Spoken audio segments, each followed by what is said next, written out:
C'est bon de marcher pieds nus sur la terre. Et cette nuit-là, je marchais pieds nus sur le plateau de la montagne, dans la lumière de la lune. C'était l'été. La nuit, quand je marche, j'entends la terre respirer jusque dans les étoiles. Mais là,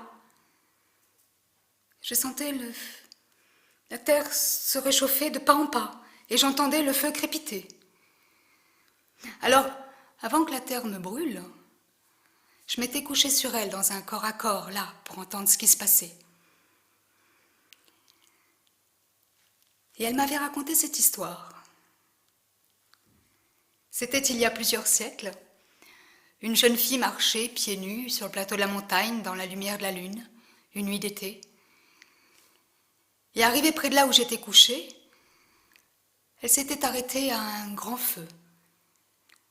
Sur le bord du feu, il y avait une femme assise là. Et plus la jeune fille la regardait, plus elle se rendait compte que celle-ci n'avait pas d'âge. Malgré sa longue chevelure blanche qui ondulait le long de son épaule, dans la lumière de la nuit, elle aurait pu avoir autant 100 ans que 40. C'est là que la femme lui avait demandé si elle voulait venir s'asseoir à côté d'elle. La jeune vraie fille aurait bien voulu, mais il y avait quelque chose d'étrange, elle ne savait pas vraiment quoi. Dans son cœur, la voix de la femme résonnait, elle avait compris chaque mot, mais celle-ci n'avait articulé aucun son. C'était quand même trop étrange pour elle. Alors elle avait préféré rester là où elle était, debout devant le feu. Et quelques minutes plus tard, au crépitement du feu s'étaient mêlées ces paroles. Est-ce que tu veux entendre cette histoire ? Alors la jeune fille avait souri en regardant la femme. Elle venait de comprendre que celle-ci parlait la langue du cœur, celle du cœur à cœur, celle du cœur accordé, celle qu'on parle avec la vie, avec l'amour, avec les étoiles. Alors bien sûr, elle était allée s'asseoir à côté d'elle, là, tout contre elle. Et l'histoire avait commencé. Celle-ci avait pourtant la continuité, ni fin ni début. Et pour lieu, cet espace dans lequel on baigne, ce grand ventre cosmique. Et là, précisément là, il y avait eu une réunion. Les couleurs astrales, les poussières d'étoiles, les poussières d'amour, les vents astraux, les planètes, les étoiles, les trous noirs s'étaient rencontrés. Et de leur réunion toute ronde était née une gigantesque symphonie astrale. Des notes jaillissaient de partout. Et certaines de ces notes, avait continué la femme, certaines de ces notes s'étaient posées sur terre en l'effleurant. À chaque note reçue, la terre avait répondu de tous ses rythmes. De ces notes réponses étaient éclos les hommes. Devant elle, dans le feu, la jeune fille assistait à un ballet d'éclosion humaine. Devant elle, dans le feu, il y avait les premières rondeurs humaines caressées par le vent, les premiers pas et les premières danses, les premiers baisers, les premiers rires, les premiers sourires, les premiers pleurs aussi, les premières voix, les premières paroles et les premiers chants. Devant elle, dans le feu, il y avait aussi les premières jalousies, les premières trahisons, les premiers meurtres, les premiers viols, les premières tortures, les premières guerres. Non mais ça suffit! Ça suffit! Et devant elle, dans le feu, il n'y avait plus que les flammes. Dis, qu'est-ce qui les a poussés à faire ça? Hein? Dis. C'est peut-être la peur ou un certain égo. Dans le silence qui avait suivi, je sentais la danse du feu là, dans mon ventre là, sous la terre. Et je m'étais dit que le feu, c'était lui qui nous donnait de ne pas être ensevelis par toutes ces misères que nous avions vues ou vécues. Puis la jeune fille avait continué en demandant « Dis, C'est grave, un certain ego? Mais non. Ah.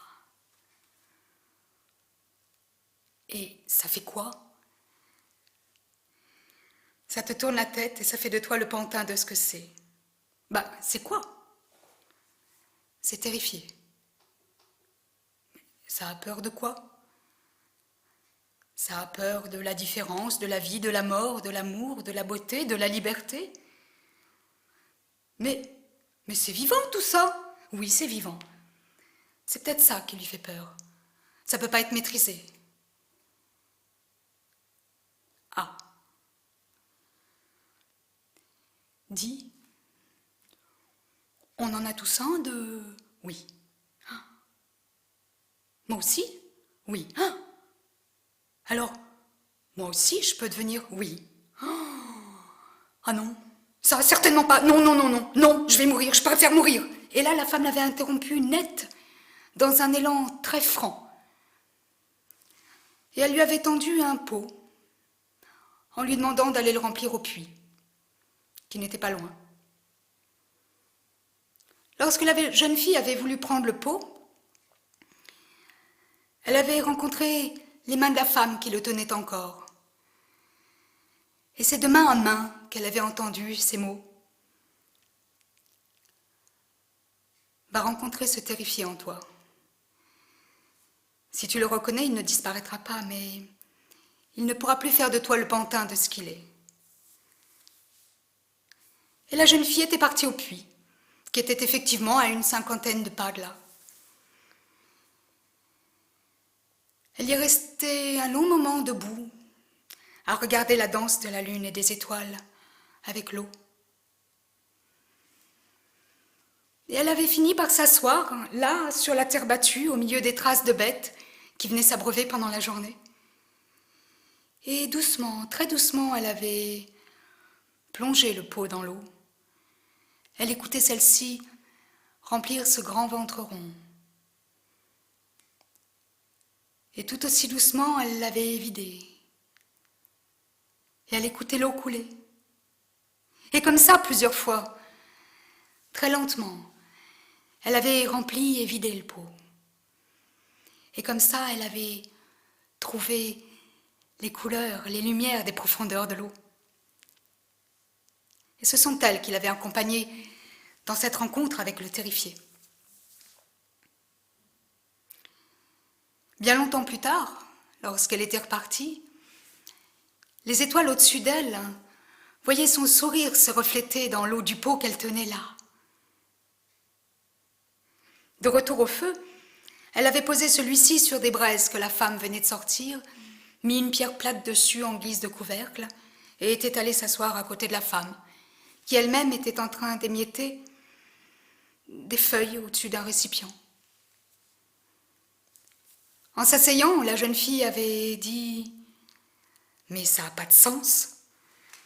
Mais non, ça n'a pas de sens. Ça n'entend pas, ça voit pas, ça parle pas, ça sent pas, ça touche pas. C'est pas touché. Ça sait. Et ça sait mieux que toi. Puis la femme avait ajouté « Ça te coupe de ta note. » Ma note? Quelle note? Alors, la femme lui avait rappelé le début de l'histoire, les notes astrales, les réponses terriennes, et le visage de la jeune fille s'était illuminé. Oh, tu veux dire qu'on est tous une note? Que la symphonie continue? Mais moi, j'ai jamais entendu ma note. La symphonie m'a oubliée. Alors la femme l'avait rassurée, lui disant que presque personne n'entendait sa note, mais que elle la vit. Elle les entendait toutes. Puis elle lui avait proposé d'aller à la rencontre de cette note. Et tout naturellement, la jeune fille s'était allongée là, près du feu. Juste là où t'es couché, m'avait dit l'histoire.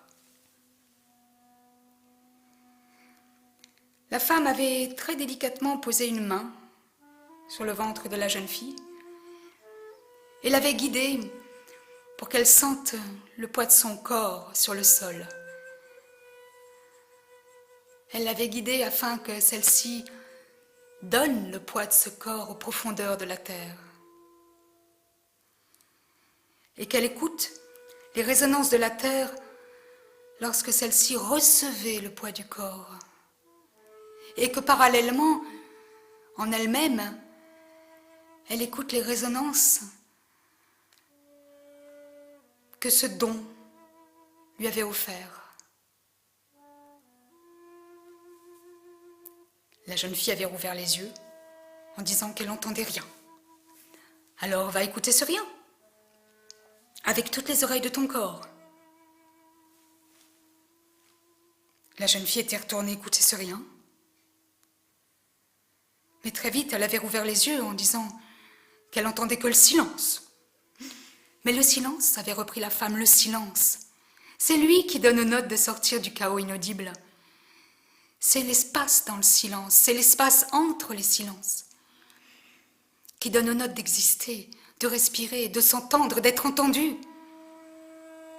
Alors la jeune fille était retournée dans son silence sans plus poser de questions. Elle était retournée écouter ce silence.